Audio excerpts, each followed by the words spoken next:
think it's fair that the men will have to pay the consequence if we do go into World War III. So what do you think women should do? In Pearl's opinion, what should women do? Can you give me a sandwich? Yeah, you want the bowl? Yeah, can I have Wait, actually? That was a pick-me getting picked.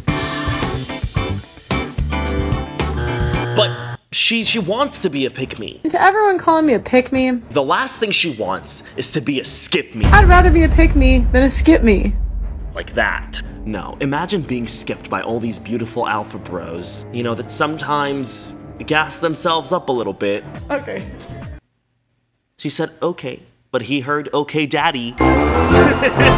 Skip me. Skipped by these top tier alpha bros that host these red pill podcasts and have that one soundtrack playing in the back of every single one of their clips with those obnoxious subtitles in your face. Are those tears flowing down your face? Yeah, that's grief. That feeling you have, that's grief for being skipped. They don't want you, you're not high value enough. Okay? But you know who also isn't high value enough? Hannah. Who for some reason is on their side. Hey, this is what you said. You said, what's so special about me? Most women aren't special. By their own metrics, you know? It's their own metrics, her own metrics too. The average modern woman doesn't have much to offer to men. Because for some reason, she echoes everything they say. If women did so much, they would stay pure for their husbands. We don't. We would know how to cook. We don't. I think the average girl get really married young. We don't. Do most women have a cookbook? Do most women really know how to cater to a man? No.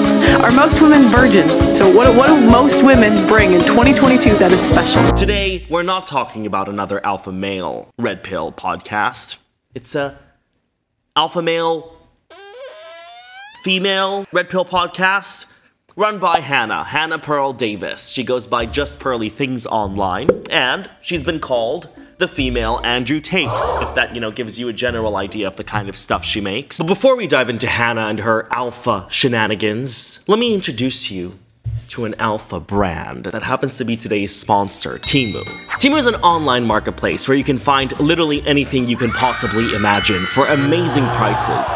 They've got free shipping and free returns for up to 90 days. What's amazing is right now they've got this site-wide sale of up to 90% on top of their already amazing prices. So let's get you a little something. What do you say? Want to block out the alpha male noise podcast BS? Well, how about you use some of these Lenovo wireless earphones from Temu? And there's a special link for these Lenovo earphones in my description box below where you can literally score them for 92 cents. Bestie, you are saving a ton of money. Or maybe you need some date ideas, because we know Hannah's advice is not gonna work. Modern women pick guys that cheat. Check out this cool scratch card game where you pull out a card, scratch the card, that's your date for the night. Honestly, it's cute and it's super fun.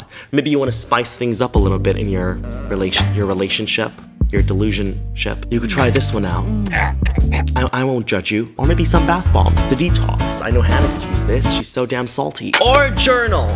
A cute journal where you can write out your thoughts. Because you know what? Some things you should just keep to yourself. So write your thoughts out in this gorgeous journal. It's pretty good for your mental health, actually. Temu is actually offering my viewers, you guys, $100 worth of coupons if you check out the link in my description box below. You can actually use the code on the screen right now, join A297, to get an extra 50% off on checkout. You're getting spoiled today, bestie.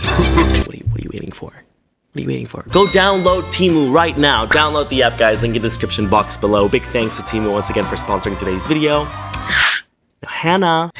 Modern women pick guys that cheat. Here's another, more specific idea. Because, you know, at first I used to think red pill stuff was harsh until I started looking at the numbers. The numbers, you know, I took a look at a pie chart once. You know, might have felt a little crazy, dabbled into some bar graphs. And I was like, you know what? From a historical perspective, women are pretty bad. They're pretty bad. That is mortifying. This clip is the perfect sum up of the kind of content that Hannah does. That self-hating content where she presents you with a factoid, which is like a false statement disguised as a fact, backed up by those, you know, years of research she does when she closes her eyes really hard and then, you know, comes up with things. Numbers. These numbers are crazy. Or when she, you know, thought of things from a historical perspective. That's funny, because a historical perspective is not hypothetical. It's about things that happened. Still, she finds ways to skew that perspective, like in her argument on why women should not vote. So remember, but why didn't women have the right to vote? Why? Historically, Tell us, historically. men had to go to war and fight. That is why women couldn't vote. Hannah. Oh my gosh. No. If you had the choice today in 2022 and we were in war and you had to go fight on the front lines, would you pick it? Personally, and this is where people will take me out of context and say I don't think women should vote. Personally, if I in 2022 had the choice where I had to go fight in the front lines just like the men in a war, or I could give up my right to vote, I would give up my right to vote. You gotta love the moaning in agreement happening on the other side of the interview. It's always what happens with these podcasts. You know, you've got the person spewing the BS, and then the other party that's like, yeah. Every red pill podcaster needs their cheerleader. And that's what happened back then, is they equated voting with going to war. I don't know what parallel universe she walked in from, but that was not the way voting worked. It wasn't about going to war. Girl, you need to like revisit that lesson. You had to be a landowner to vote initially. Listen to what I mean by the factoids. Because in my head, when I was more like blue pill, I was like, well, why wouldn't women want to vote? Everyone should vote. Until I looked into it and I realized... Until she closed her eyes really hard. That's what she means when she says looked into it. That their writings, and at the time we're talking about how this... You know, she saw like some writings, like she saw the numbers. is the beginning of the breakdown of the family. Women having the right to choice in the political process will lead to the breakdown of the family. Don't you understand? They must be caged, women, so that, you know, the family can prosper. Like, what? But this is what I mean by the way she presents her factoids, okay? In social science, it's called a spurious correlation. It's when you've got two variables that are seemingly related to one another, but in reality, they're just unrelated. The more women vote, the more divorces there are. Could the two be related? I'm not here to tell you why they're not related. Dabble in the stupidity. Okay, I'm just gonna show you how stupid it sounds when you've got a spurious correlation going on that you're using as proof for your factoids. Here's an example. High school graduates and donut consumption. Here, we see that there has been more people graduating from high school, but there's also been more people consuming donuts. Donuts are the reason why people are graduating from high school, so these idiots trying to like stop, discourage people from eating donuts are technically trying to make people stupid. Or how about the correlation between the number of people who drowned by falling into a pool and the films Nicolas Cage appears in? We see there is a relatively strong correlation here, which can only mean one thing. Nicolas Cage ought to stop appearing in movies. He's killing people. How factual does that sound? You can't make women vote. Don't give them the choice to participate in the political process because you'll break down the family. That's a little bit, that's funny. That's funny. And so, because before when you got married, two became one, you're supposed to be one flesh.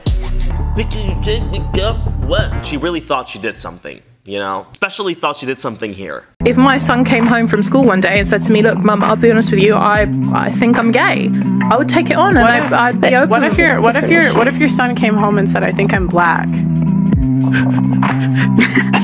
Well, I mean, obviously. Girl really thought she ate. Girl thought she ate. She really thought. I'm not gonna sit here and explain the difference between orientation and race. Like, that's not, we're not there, okay? We're not that. That's not like where we're at right now, like, right? She really thinks she ate because these are, you know, shorts from her YouTube channel. Like, she wrote the titles for these. Pearl destroys woke women. Modern women are pretty bad. Women are pretty bad. Feminist realizes she messed up, so she interrupts Pearl. Pearl schools entitled modern women. So she really thinks she eats every time she posts a short. You know, she's like, I did that. You did. You did embarrass yourself. Every time you just sound a little bit slightly dumber than I thought you were. Like in this street interview, when she got confronted by this lady. I honestly really feel like you guys are spreading a terrible message. And I'm so sorry that you feel this way, because feminism is not a supremacy movement. Okay. It's a movement for equality, because women out in the world are not equal to men. Well said. You know, in plenty places around the world, women lag far behind men. How so? How so, she says. Good question. How? Pick a country. Pick a country. Let's go specific. Every part of the world has its own challenges. In the West, how so? In the West. In the UK.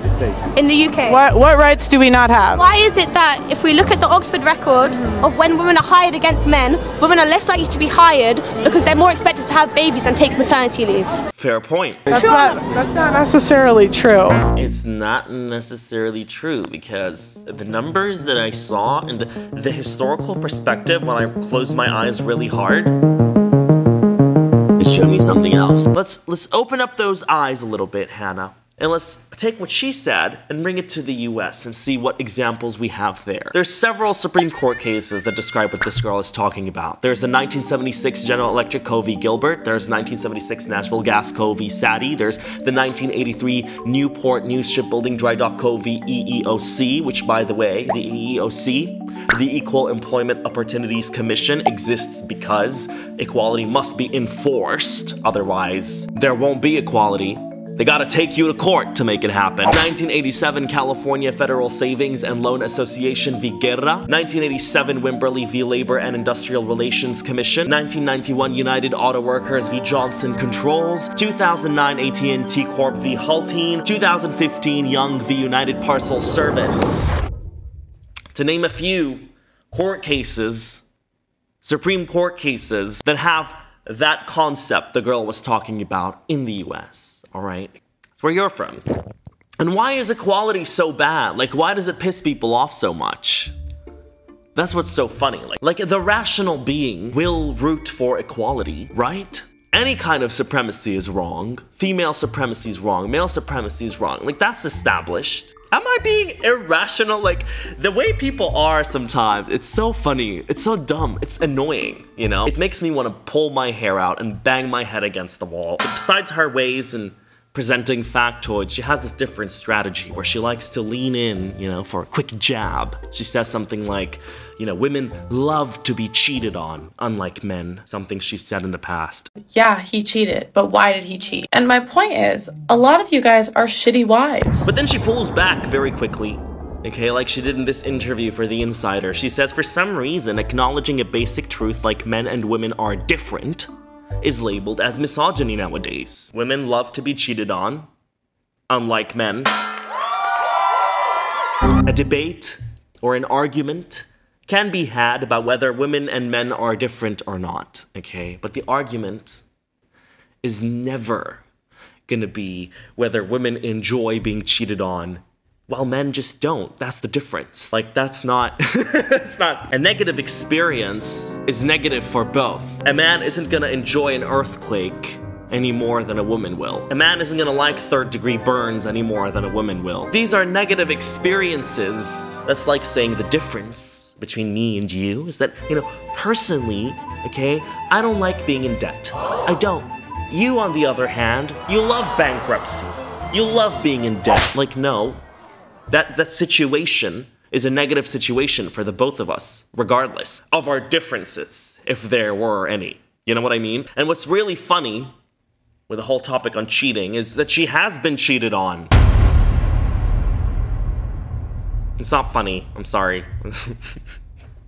It's not funny. I meant what's really sad. You know, I've been cheated on, right? And she thinks it's her fault. It was my own fault because I picked him. Can you imagine? She thinks it's her fault that she was cheated on. Girl has gone above and beyond. She can't blame her ex for cheating on her. It was her fault. She's so pro-man. She can't blame men. She talks about the importance of taking accountability.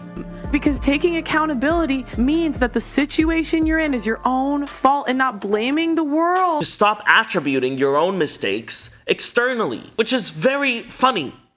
Because that's literally the opposite of what red pill is all about. Technically. The red pill, I would say, is the closest thing there is to a men's movement. Red pill and blue pill. What the hell is that shit? What does it even mean? The origins of the concept come from the movie The Matrix, alright? So, you have the option of taking a blue pill or a red pill. The blue pill, you'll wake up, nothing happens.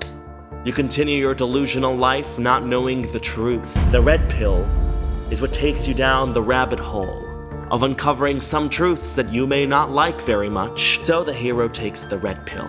He wants to uncover the truth. This move is inspiring to many, namely people like Caesar Sayok, or Alex Jones, a far-right conspiracy theorist and radio host, or generally men who hate feminism, who are against tolerance, or the PUAs, the pickup artists online, that think, you know, women have no free will, and if you follow this 10-step routine, you can seduce any woman you want. The Manosphere, which is like a group of online communities like the MRAs, the PUAs, incels, and, you know, men going their own way. MGTOW. But it's like demonized, to be honest. They call everyone in the red pill misogynistic. To these groups, taking the red pill is a heroic move because they feel like the world has mistreated them. While they hang out together in their online spaces, they create these false realities, these conspiracy theories that centers around them being victims. Little do they know that that red pill truth they think they have found actually leads them down a path of delusion, all right? Which is actually what they think they're saving the world from. Delusion. They are the ultimate victims. And the scapegoats, or the unlikely sort of victors of life, to them, are typically marginalized people. People of color, women, LGBT, etc., etc. They're all to blame. And it's kind of part of human psychology. Okay, when you fail at something, you tend to externally attribute the failure. It's not because of you. It's because the weather was, you know, the exam was very hard. Teacher never taught us this. Girls are too picky, etc., etc. Right? But you internally attribute people's failure to themselves. He failed because he's dumb. Alright? That's an internal attribution. That idea is the idea that these groups hold. And it's not surprising. It's what people tend to do, actually, to varying degrees, let's say. Mind you, it's not okay. I'm just trying to understand, like, where the fuck this shit is coming from. But what is Hannah getting from all of this? Male attention? What is going on in her head? Does she even have a frontal lobe? I get it, they think they failed in life. What are you doing? What do you get on that bandwagon for? This always comes back to male attention. No matter how I try to think of it, it always comes back to her seeking male validation and male attention. Pick-me behavior, you know? I can't think of it any other way. She loves being praised by these same groups of dudes. What should women do? Can you get me a sandwich? She thrives off it, I guess. She says, I'm just advocating men's mental health. At what point did you advocate men's mental health? When all you do is demean women in what you say. How is that helping my health as a man? When I hear you talk shit about girls, like, that's not making me feel... Women love being cheated on. Thank you. I feel so much better now. Can we be for real, okay, and call things for what they are? You're seeking male attention. And you know what? Fine, seek male attention, but don't try and pretend like you're on some kind of, like, honorable, dignified mission to help. Come on now. If you want to be a pick-me and own it, okay? Own it. She speaks from such a preachy position, okay? She loves to preach. But she seems to forget that her preachings, the comments she makes, also apply to her. You know, she is still a woman. She talks about the value of a woman. I think a high-value woman has to be chosen by a high-value man. Yeah, I don't think you can just be a high-value woman by yourself. I think women say that because they're delusional. But what value do you place on yourself then? She rates women. She says they have nothing to offer. They bring nothing to the table. Modern women pick guys that cheat. They pick guys that everybody knows cheats. They pick guys with kids with other women. She's a modern woman who picked a guy that cheated on her. She's asking herself, And then they're surprised when he cheats. What did you think was going to happen? what did you think was gonna happen? Okay, why are the men that cheat picking you? Because there's a lot of guys that don't cheat. There's a lot of guys that are loyal. If they're not picking you, then you have to ask why. Well, they didn't pick you, did they? You picked a guy that cheated on you. Because that's how it works, right? It's not he's not the problem. So how valuable do you think you are, Hannah? Does what you're saying by your own metrics, okay, does that make you worthless? She posted this tweet saying, yes, some men do things solely for women and women alone. Yes, women motivate men. But to act like if women disappeared tomorrow, society would just crumble is silly. It's silly. Oh my lord. And places way too much importance on women when it comes to running society. Does he love me? Does he love me yet? Does he love me yet? Did he choose me? Did he pick me? Hannah, you need to learn to love yourself, okay? A little bit more than loving that attention you seek. She was asked about her value by her own metrics, you know, since she loves to talk about it all the time. And this is what she had to say. Yeah, I mean, sometimes like you start in a certain place in life, but all you can do is improve and get better. All you can do is improve and get better. And still, she finds it perfectly fine and appropriate to talk about people like they're damaged goods. Most people don't change overnight. Without realizing that in a way, she's talking about herself. You know, the poetic irony is that Hannah's mom actually served in the board of directors for UN Women USA, which advocates for the United Nations gender equality programs, by the way. So, yeah. So where did this come from? Like, does she believe what she's saying? That's what I want to ask. Okay, that's what I'm asking. Does she genuinely believe in the things she says that belittles women and her, consequently? And is it worth it, Hannah? Is it worth it? Is it worth it putting yourself in this embarrassing situation where you've made yourself essentially worthless for the praise of a few men who felt they were wronged by life? Obviously not the majority of men, because I can tell you now, the majority of guys, they just live life without, you know, thinking about whatever alpha male podcasters are talking about, okay? Nobody's as calculated as those alpha male podcasters are. So the praise you're getting is from that very specific demographic of people that I mentioned, the red pill community, the wronged community, you know, the ultimate victims of the game of life. And they really appreciate it when they see, you know, one of the victors of life, a woman, because she got it easy, right? When she starts to tell them, they feel hope when she starts to see the light. You know, the delusional light that they believe is, yeah, that's like, it's fun. It's a circus. It's a circus. And you've joined the circus. What are your thoughts? Share your thoughts and opinions down in the comments below, guys. You know, with the last few videos we've seen, there's been a lot of cases of cognitive dissonance, okay? But nothing is more dissonant than a lady being anti-woman, like a woman being anti-woman. That's what's so, I don't know, it's so, it makes no sense. There has to be some kind of reason behind it. And the only reason that I can keep coming back to is male attention, seeking male validation, is pick me, right? I don't know, it's just embarrassing.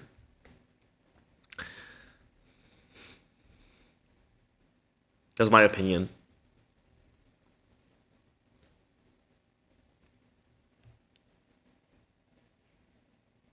What's yours?